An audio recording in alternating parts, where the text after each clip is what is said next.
Mic check. Mic check. Mic check. Here we go.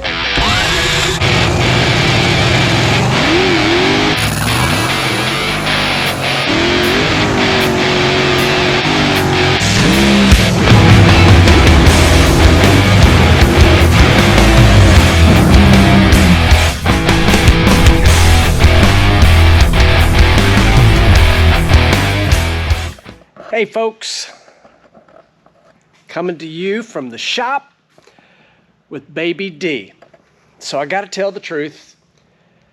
A couple videos back, I don't know how many videos back, maybe I even said something about it, I don't remember, but a lot of you were complaining that you couldn't hear Mike and I really good in the lounge sometimes, and so I went and bought a new GoPro and I bought a case for it, has a microphone on it. And I feel like that has been better. But twice now, I'm sure it's something I'm doing, I was recording and did not get any audio. Well, guess what?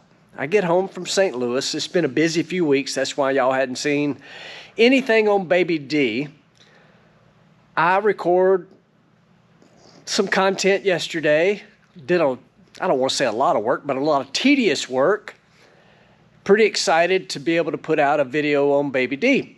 And so last night I'm going to download this stuff to my iPhone because I do all this on my iPhone with iMovie. No audio. So now you're not going to get to see some of the stuff I did yesterday, but I'm going to tell you about it. It is what it is. I am not a professional YouTuber. I'm a race car driver and somewhat of a BabyD mechanic. I'm still learning. All right, folks. So like I say, kind of screwed up the content on the things I did yesterday on BabyD, but let's just get into it and show you what I did. So here's our fast throttle body. She's a big boy. Here is our stock throttle body from the 2018 Dodge Charger. And I am going to show you just how big. They call it big mouth for a reason.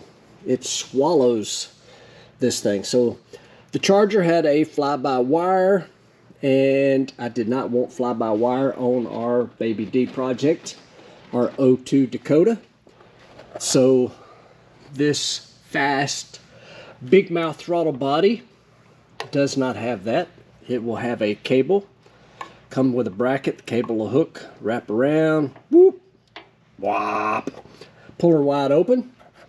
And to get it on there, I had to do a couple little things, nothing too crazy, and this is why I lost that footage. So there's a bolt in there.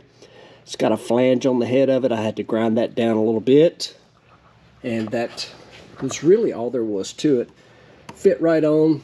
And then the other thing, so this is the stock intake manifold off the 2018 Charger, and we have a Edelbrock manifold on the way, but not anybody's fault.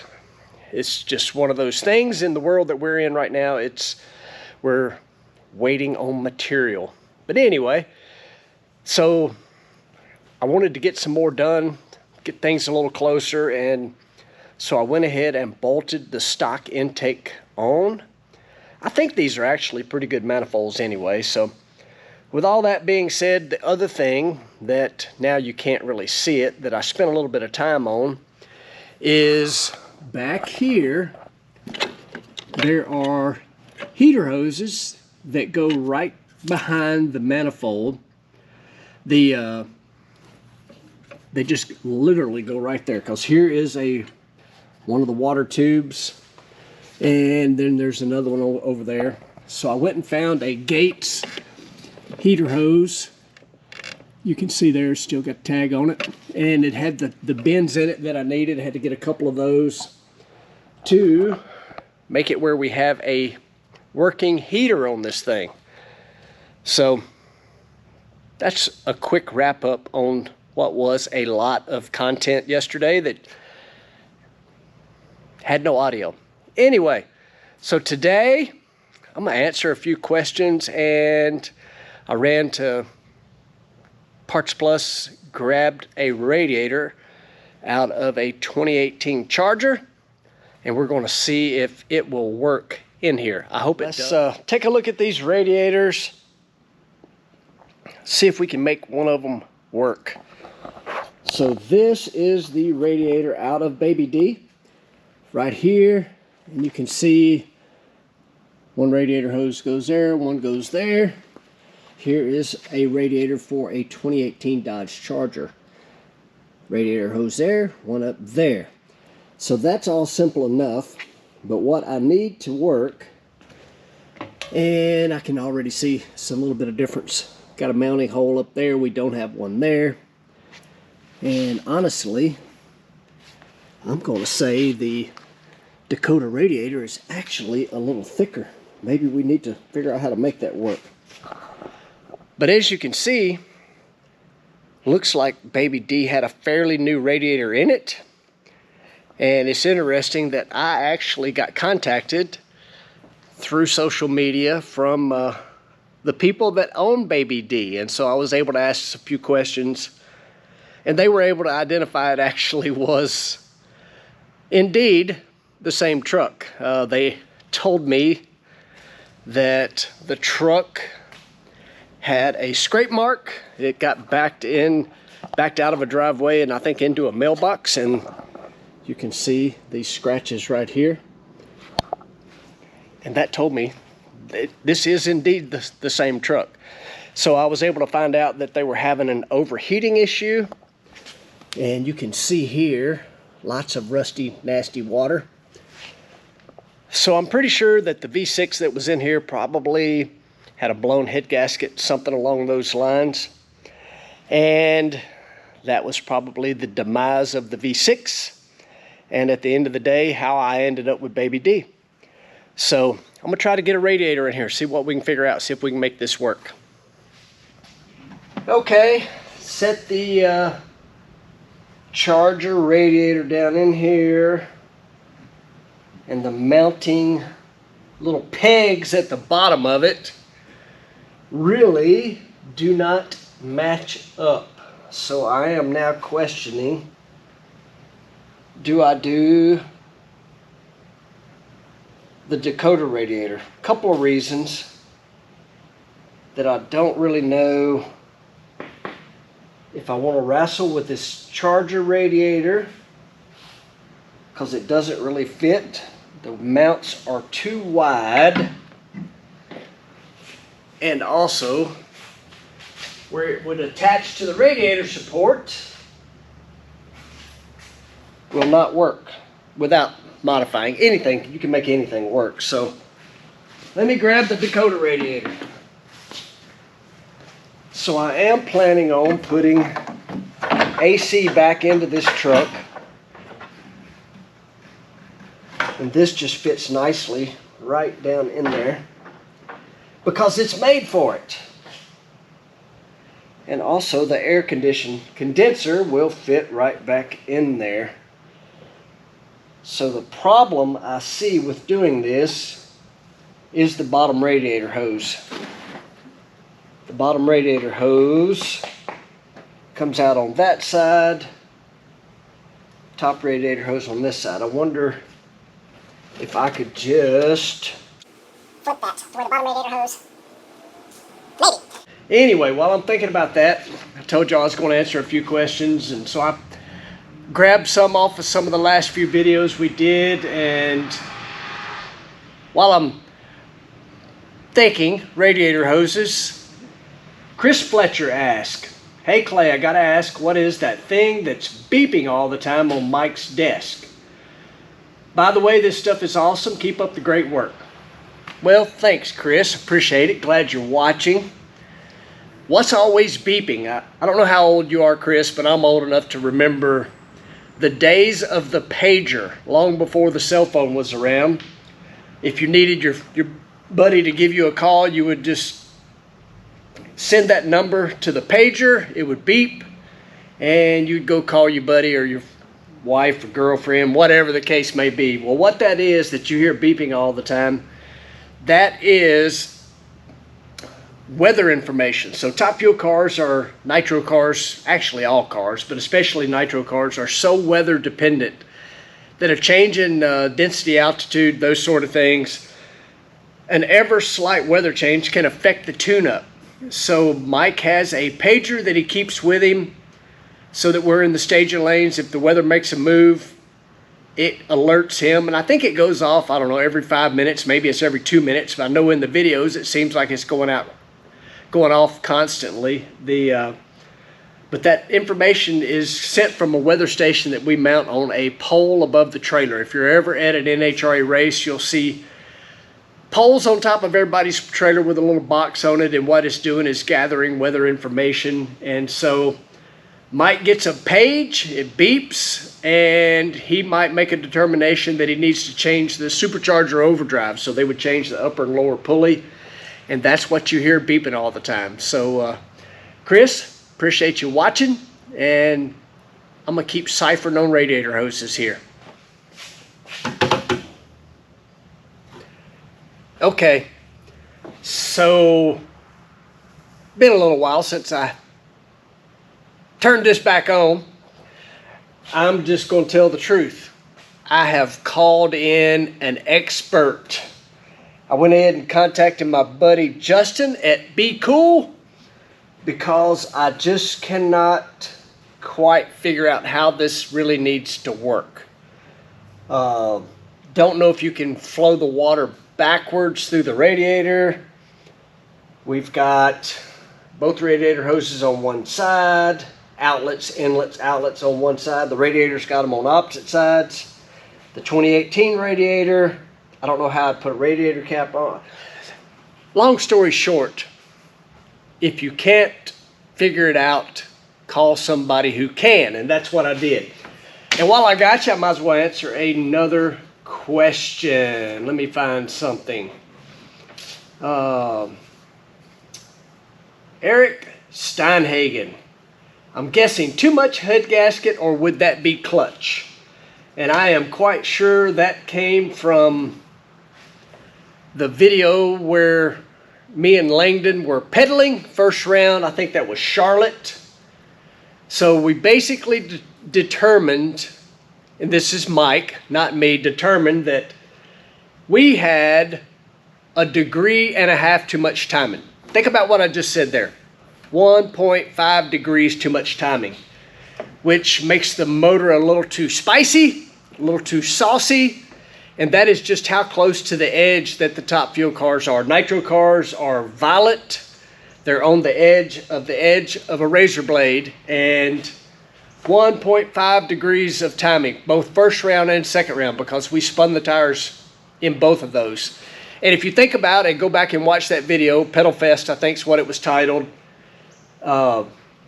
It's interesting how Pedal Fest are won. I love them when I win them. I do not like necessarily having to do it because it's rough on parts and pieces. 11,000 horsepower does not like you stomping the loud pedal multiple times in one run. But if you go back and watch that video, you'll see that Langdon, who's a heck of a driver, one of the best out there, spun the tires, let's say at 20 feet, 30 feet. Our car made it to about 40 feet. So a top fuel car goes 0 to 100 miles an hour in less than 1 second. So by the time it reaches the 60-foot mark, it's going 100 miles an hour. So I don't know what that math would work out to be, but let's say Langdon's going 40 miles an hour and he spins the tires in 20 feet, and I'm going 80 miles an hour because I made it to 40 feet. I have the momentum on my side. The advantage that Langdon had was he could see that I was in trouble, and so both of us were working the throttle as much as we possibly could to get to the finish line first. And a top fuel car's got about this much throttle travel, so you're trying to work that throttle and get it down through there. It's like driving in downtown New York City, trying to drive 100 miles an hour on solid sheet of ice with taxi cabs everywhere, I guess you'd say. But so Eric, thank you so much for the question, and I'm going to do what Justin from Be Cool just told me to do. take the stock radiator, box it up, ship it to him. Let's just get this thing done right. Everything about this thing's pretty nice so far, so let's don't start clamping hoses together with PVC pipe and knowing they're going to blow off. Let's just get it done right. It'll have a nice fan shroud. It'll have everything correct. And it'll have a really good radiator that'll keep this thing cool. Let's do that.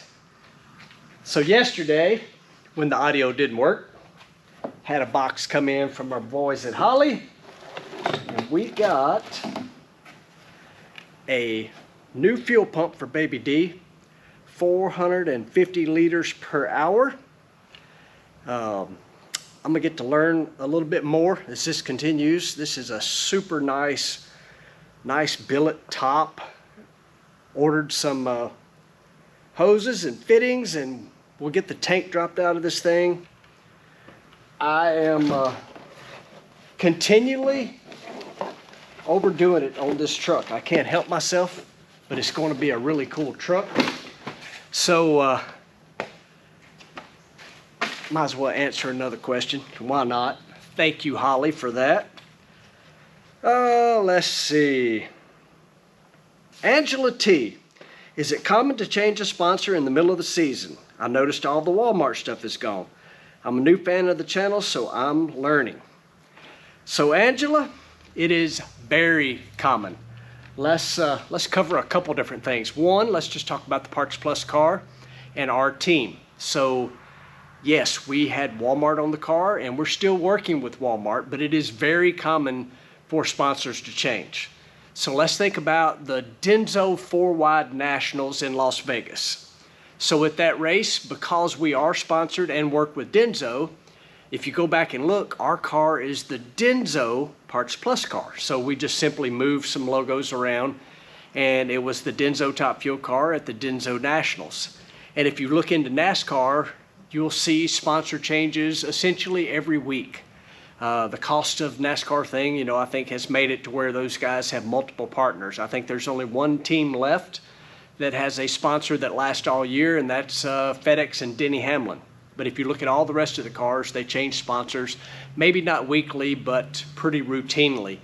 And typically the way that works is if you're in an area of the country, let's fix say company, if you're in an area of the country that sponsor, that company is very large in, and it's a big market for them, at that point you will maybe do a little something extra. So that's kind of what happens. It's pretty normal to change that. Just because you see logo shifting doesn't mean you're not working with that company anymore, but you may not be in an area of the country that they need help in. So Angela, hope that answers your question.